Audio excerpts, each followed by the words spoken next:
A life story about a woman who faced a terrifying ordeal when the owner of a stall confiscated their passport due to a debt. When the debt was repaid, they were forcibly taken to an unknown destination. Realizing they were about to be sold into slavery, fear overwhelmed them. The unexpected turn of events transformed their life forever. Welcome back to Tales Tracks. I am excited to share a new story with you. Let's get started. Natasha was in her second year of university when she suddenly fell in love. She saw Sergey at a disco, or rather, he noticed her first. He approached and invited her for a slow dance. He was a tall brunette, and he smelled pleasantly of men's cologne. Natasha shyly placed her hands on his broad shoulders, and he took her by the waist. Her heart fluttered. When he escorted her back to her dormitory, Natasha's cheeks burned with a mix of embarrassment and joy. Such a handsome guy walking her home. Sergey was in his final year at a military academy and often attended this simple student disco at the Pedagogical Institute with his fellow cadets. There were always many girls around. Sergey immediately liked Natasha. She was younger, but such a beauty, petite with a perfectly shaped figure, wavy blonde hair, and large blue eyes. Sergey was a bit smitten. Their love blossomed quickly. Every time he had leave, he would stand under her dorm window. "Natasha, come out!" he would shout, looking up at the familiar window on the third floor. Curious faces would pop out of the windows. "Who is that calling?" they would wonder. "I'm coming," Natasha would shout back happily, tossing aside her philosophy or Russian teaching methodology book and rushing down the stairs, buttoning up her coat on the way. They laughed and joked, enjoying meals in the local cafe. Sergey would gently stroke Natasha's hands as they sat together, and she gazed at him, feeling as though their happiness would never end. Winter and spring flew by unnoticed, and Sergey graduated from the academy. Now he was a military man, dispatched to a conflict zone. Natasha understood his profession, but was still pained and anxious about his departure. "My dear, I'll call you often," Sergey reassured her, though he too felt a pang of dread. "3 years will pass quickly," he said. "I worry so much for you," Natasha confessed through tears. "It's such a dangerous time, and you're going to where there's fighting." "I'm a soldier," Sergey laughed. "Don't think about it, my girl. I trained for this. Nothing will happen to me." "Promise me," Natasha implored, as if his promise could change anything. "I promise," Sergey said, holding her tightly. They loved each other deeply, but then the fast train whisked Sergey away. Natasha stood on the platform for a long time, watching the train until it disappeared into the evening mist. She was alone as she saw him off. His parents lived in a remote village far from the city and couldn't come. They had only spoken to their son on the phone to wish him well. Wishing him a safe journey, Sergey told them that he had met a wonderful girl. "Mom, Dad, I'm sure you'll like her. Natasha is so calm and simple.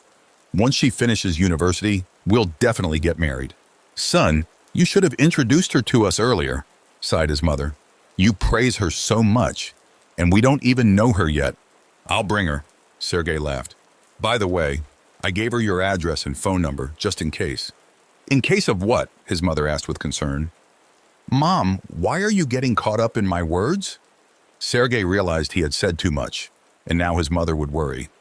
"I just want you all to stay in touch. Natasha doesn't have a family. She's an orphan." His mother wasn't pleased to hear this news. Natasha's parents had died in a car accident, and her grandmother, who had raised her, had passed away during her first year of university. "Poor girl," his mother said sympathetically. "Well, she can call us. You tell her that." "Okay," Sergey promised. When he spoke to Natasha, he told her that his parents were happy to know he was dating the most wonderful girl in the world. "You're sweet," Natasha smiled, feeling joyful. "I'll visit them in the summer, maybe in August." Days passed, with Sergey on duty and Natasha successfully completing her exams. She decided to take a part-time job at a kiosk selling various items to earn some money before visiting Sergey's parents. Initially, everything went well. Natasha quickly learned the ropes of the unfamiliar trade, taking money, giving change, handing over goods. One night, there was a knock at the kiosk window. "2 beers," said a gruff voice, handing over a large bill. In the dim light, Natasha checked it. It seemed real enough, so she gave the change. But the next morning, the owner came for the money. "Hey girl, you've got a fake 5,000 ruble note," he barked at her. "How did you check it?" I thought I did, Natasha stammered. The watermarks, the rainbow stripes, everything seemed fine. The owner scoffed. Look here. He licked his fingers and rubbed the bill, which split into two pieces. So, here's the deal. You owe me 10,000 rubles. Why 10,000? Natasha protested. It was just one note. That's for my moral damage, the owner sneered. And give me your passport. Why? Natasha asked, bewildered. We need to write a receipt that you owe me, he replied.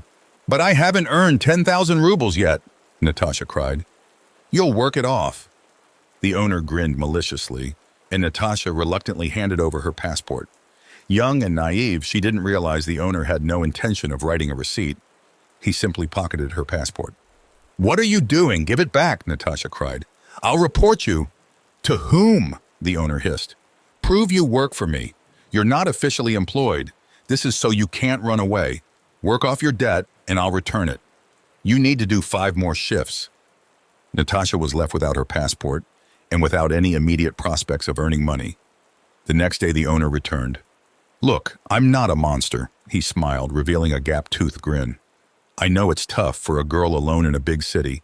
Let's make a deal. What do you mean? Natasha asked, confused. I'll heat up the cottage tonight.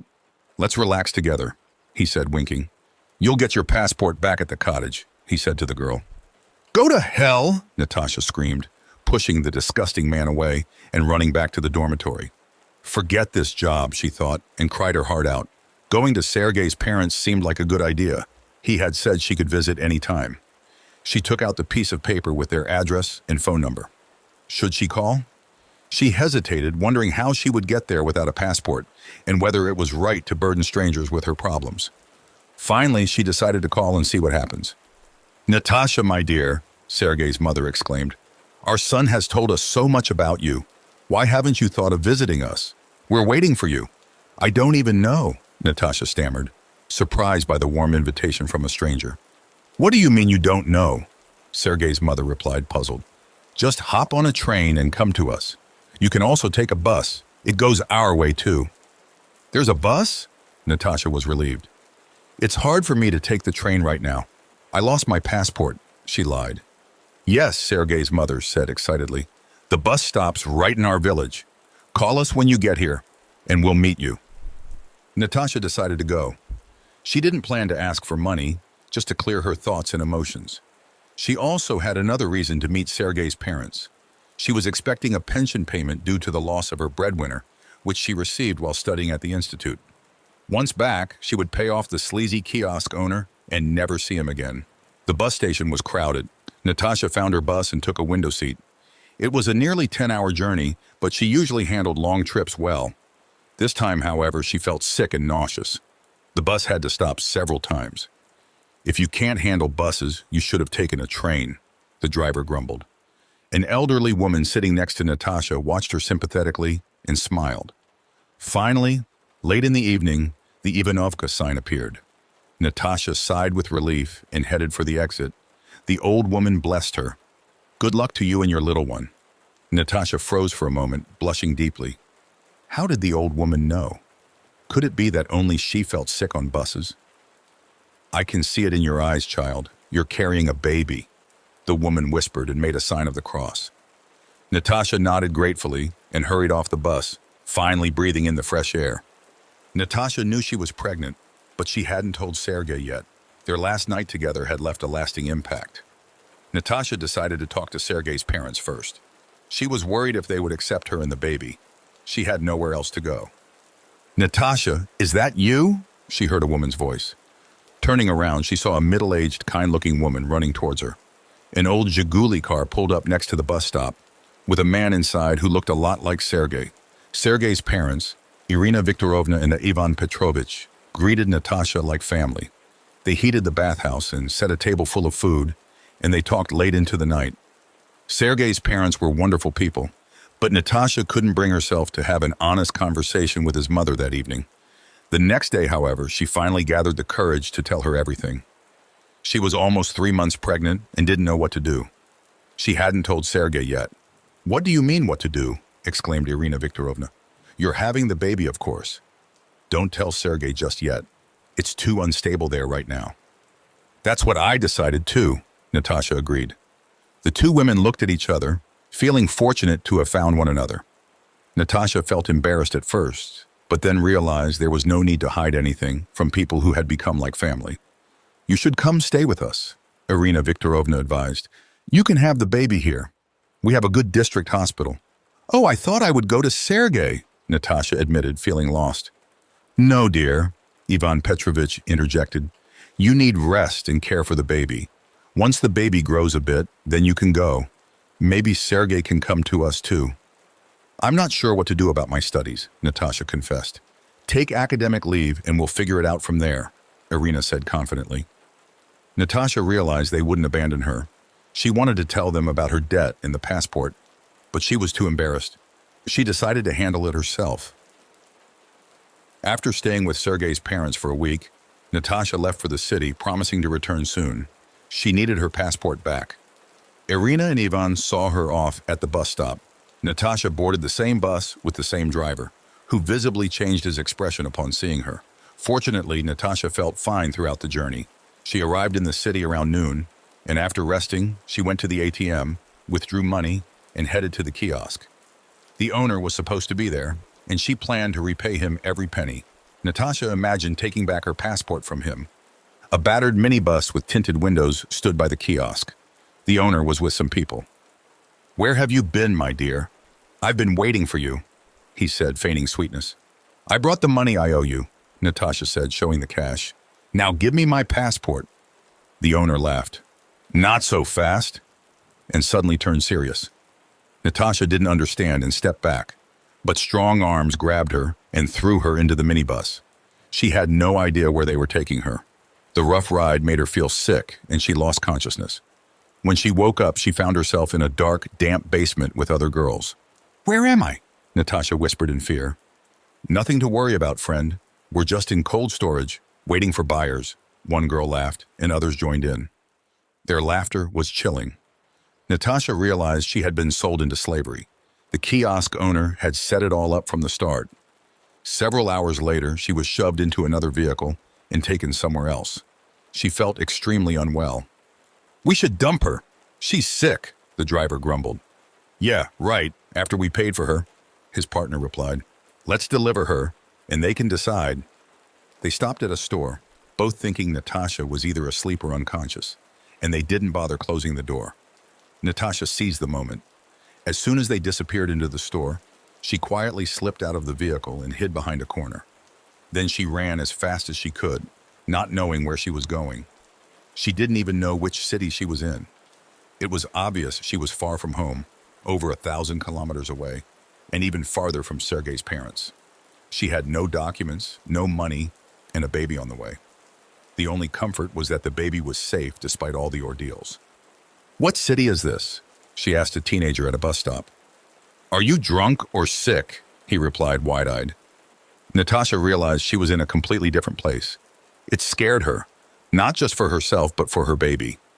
She decided to go to the police and tell them everything. She didn't know where to go or where the police station was. She asked several passers-by. They pointed her in the right direction, but looked at her strangely. After the exhausting journey, she was not in the best condition. Generally, asking for directions to a store or library is one thing, but asking for the police station is another. People were wary. It was evening when she finally found this police station. She was barely standing from exhaustion and hunger. In the duty office, she explained that she had been brought to this city against her will and that she didn't have her passport. "Miss," the elderly duty officer said wearily, "are you saying you're a vase or a painting that can just be transported from one city to another so easily? Anyway, the investigator will be here tomorrow. Come back then." "And what should I do tonight?" she asked fearfully. "Do you want me to detain you until your identity is confirmed?" The officer stood up threateningly from his chair. "I said, come back tomorrow." She recoiled. How could she have known that the old officer didn't want to mess up his reports? Natasha sat in the park. It was already night. She thought about calling Sergei. She remembered his phone number by heart. But what could he do to help now? And she didn't want to ruin the good impression she had made on his parents, nor did she remember their number. Natasha decided to handle things on her own. She would spend the night outside. It was August, and the nights were already cool. She was terribly hungry. Natasha didn't notice how the couple appeared beside her. She had been sitting alone, and then suddenly there were a man and a woman on either side of her, dirty but with kind faces, of indeterminate age. "Are you planning to spend the night here, girl? You could catch a cold," the woman said. "Thanks, but I'll figure it out myself," Natasha replied cautiously. "Do you have nowhere to stay?" the man asked, sniffing and looking at her with interest. "Nowhere," Natasha admitted unexpectedly. Then she couldn't hold back and told these two strangers everything that had happened to her in the past 2 days. "You poor child," the woman said sympathetically. "Come with us. We live in an abandoned house nearby." Natasha froze. Homeless people. "Don't be afraid of us," the man said, understanding her hesitation. "We're homeless, but we're still people, not some kind of animals. This is Nadia, and I'm Pavel. She was a pharmacist, and I worked in a factory. We've been living together for 2 years since some shady realtors kicked us out of our apartments. We met on the street." Natasha had no other choice and went with her new acquaintances. The old mansion was nearby, probably built in the previous century. The 19th century, only now dilapidated, but the basement was in good condition. Here Nadia and Pavel had made their little nest. 2 old sofas, a shabby table, and a stove, something like a burjuyka, a type of Russian stove, on which simple meals were prepared. In the corner there was a bucket of water, for drinking, cooking, and washing as best as they could. These people tried to maintain their human dignity. "How do you live here in winter? Isn't it cold?" Natasha asked in surprise. "It's fine. Our burjuyka works reliably," Nadia laughed. She pulled out a piece of sausage and some bread from her bosom. Pavel peeled potatoes, and soon a simple dish was cooking in the smoky pot. The smell made Natasha's head spin. Suddenly, Natasha felt faint and barely managed to get outside. "Oh, a pregnant girl," Nadia guessed. "What a misfortune for you." Natasha was ready to cry. Her new acquaintances comforted her. After eating, Natasha fell into a heavy sleep on the old sofa, covered with a worn-out blanket. The next morning, Nadia offered her to stay with them and Pavel. "Don't worry, we won't take any money. You don't have any, and neither do we. And you need to go back. You think the police will sort things out? Moreover, those bandits are clearly looking for you, and I wouldn't be surprised if they have people in the police. We need to hide you for a while. Stay with us."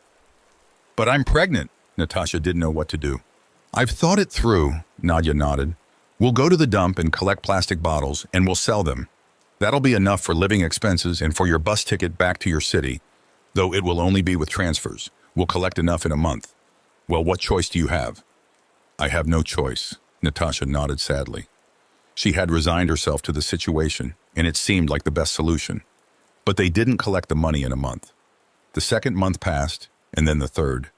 November arrived. Natasha hadn't left the basement at all. She was in her 7th month of pregnancy. The basement was still somewhat warm. Nadia brought some old sweaters and the skirts for her, but soon it would be winter outside. Natasha realized with horror that she had hit rock bottom. How could she manage when the baby was born? Nadia advised her to leave the baby in the hospital, but how could she do that? It was the fruit of her and Sergei's love. One night, Natasha overheard Nadia and Pavel whispering, thinking she was asleep. "It's lucky, of course, that she ended up with us, but she'll have to give birth in January. She won't survive here," Nadia said. "She needs warmth. What about this burjuyka? But if we give her away before time, we won't get paid by the customers for the baby," Pavel replied. "Yes, you're right," Nadia agreed.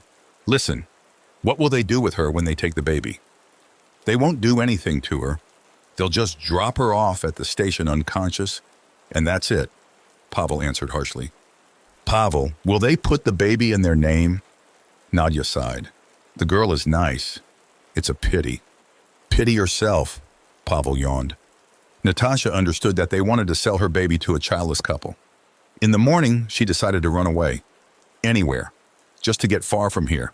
Even to the police who had frightened her so much. Natasha left the basement and made her way through the ruins of the house. Pavel and Nadia had gone somewhere.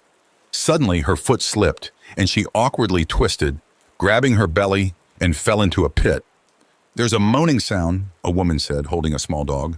"We were walking here nearby and heard a woman moaning." "Yes, I heard," an old man said, listening. "We need to call the police." "They've already been called," the woman sighed. But they said it's probably some drunk bum, and they'll come later. Yes, there are bums living here, the woman nodded. But are they not people? The old man shook his head. Just then a soldier approached the crowd. He had come to the city to deliver a letter and a small package to his relatives. What's going on, comrades? He asked cheerfully. The crowd explained. Yes, she's in some pit under the foundation, the soldier agreed. I'll try to help. He took off his jacket and carefully descended. After a few minutes, the soldier called for help to lift the pregnant woman. A young man, the old man, and others helped him get her out.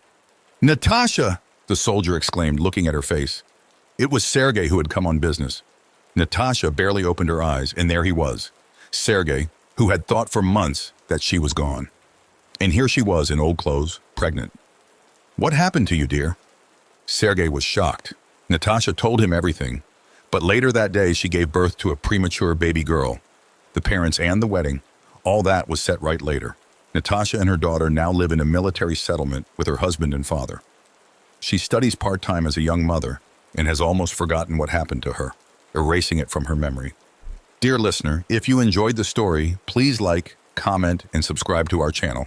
From me, I wish you good health, peaceful skies, and see you in the next story.